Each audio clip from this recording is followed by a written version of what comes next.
Good morning, dear students. Welcome back.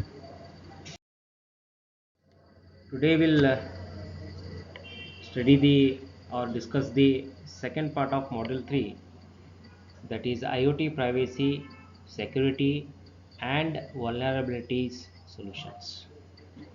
Before taking these things, first we have to know the requirements of privacy, security, and vulnerabilities. So, what is privacy? Message privacy means that message should not reach into hands of unrelated entities. It should be kept very confidential. Privacy also means interference and disturbance from the others. So IoT data must require privacy for every applications. Then after seeing this privacy, we should look what you mean by the vulnerability. Vulnerability means weak without complete protections. It has the protection but not exactly 100%. So weakness to defend oneself or can be easily influenced from surrounding unwanted things from itself. So it has to be covered completely. So it has to give the complete protections. IoT network can be vulnerable to eavesdropping. Eavesdropper creates a security issues. So that's why it's very important for security purpose. Next, we have one association, that is OAPS, Open Web Application Security Project, has undertaken the associated security issues of IoT. Now in this particular part of module 3 we are discussing very important things, how to make the data should be secured one. So that's why we have to follow some rules which are formed by some standard organization or standard association. OAPS and identifies, OAPS is nothing but Open Web Application Security Project. It identified top 10 vulnerabilities of IoT applications. The first one is insecure web interface, insufficient authentication or authorization, insecure network issues, lack of transport encryption integrity verification, privacy concern, insecure cloud interface, insecure mobile interface, insufficient security configurability, insecure software and firmware, poor physical security. So that's why so many people are telling, so you should not use the common Wi-Fi which is given free because doesn't have any security. So that's why this association will identified 10 important vulnerability, in the sense they doesn't give the complete protection of the data. Now the next thing is security functional group contains 5 sets of functions. So following are 5 functional components of the security system or functional group, very important. The first one is identity management, authentication, authorization, keep exchange and management, trust and reputation. Identification management, in the sense it has to be identify the correct devices. Then authentication and authorization. Authentication is very important. Legal user should you access the things, right? Authorization should be there. Then trust and reputation. So for this we have one important diagram. Yes, this is how it's a security function group components in functional view of IoT reference architecture. So you find these 5 important functional components which exist between your device and the application. So device network and application support layer should have these 5.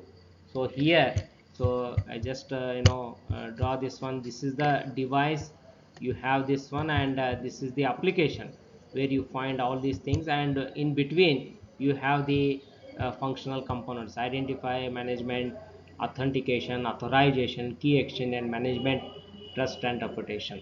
So this is very important.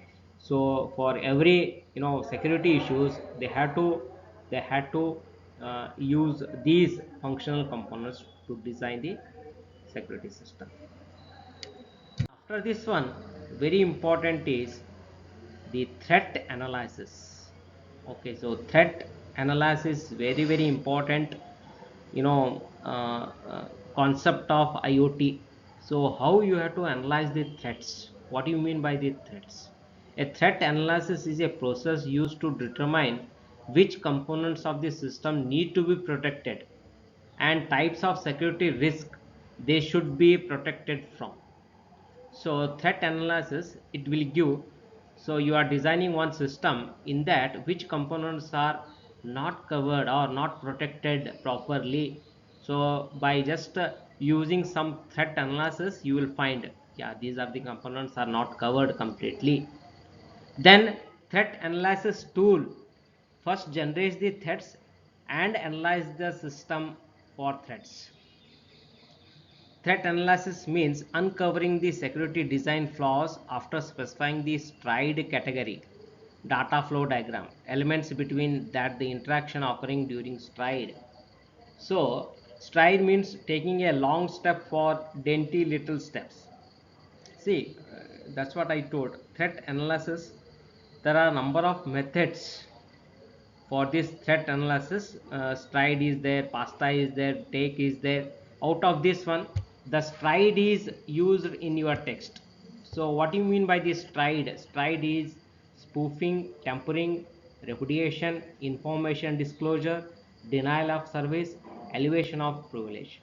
Is an early threat model developed by Microsoft employees in the late 1990s. It is still used as a process model. So again we have the tools. Again, so many tools are, designed not to analyze the threats. So very important tool is Microsoft tool. So it's a Microsoft threat modeling tool, we call it as a Microsoft threat modeling tool. So next one is, so tool is designed to first identify the threats. Threats are nothing but the uncovered things. Okay, so for the security design, so here a model is designed for threat analysis with the definition of strides and elements, where the interacting elements are processes, data flow, then boundary, and maybe external specified elements. So in this again, this figure shows an example of tool usage for threat analysis during the web service interaction between application and web. So this is the application and this is the web. So this is used to, identify the different types of the threats. So that's why we call it as a threat analysis, and this is designed by the Microsoft. So example of elements types are process, data store, flow, boundary, and external specified elements. Tool predefines a number of threat categories. A new category can also be created, and it has got three important components. One is the getting started guide, then create a model, then open a model. So create a model is used after getting started guide, and the tool component open the model precedes the threat analysis after each stride. So three components for this particular tool. One is getting started, then create, then open. So this is the very important. Most of the time it is asked in the examination. Explain the threat model with a neat diagram many times, especially for this particular part of the module 3. This is the important things. And again, sometimes they explain the different functional components with a neat diagram which will supported by this. Then vulnerability, what do you mean by vulnerabilities? Vulnerability is nothing but the unprotected things. So it is not giving 100% protections. So this you have to be studied. So this is one thing, and the remaining part we'll see in the next class. Those are very important. That is tomography and layered attacker model. So that we'll see in the next. Thank you.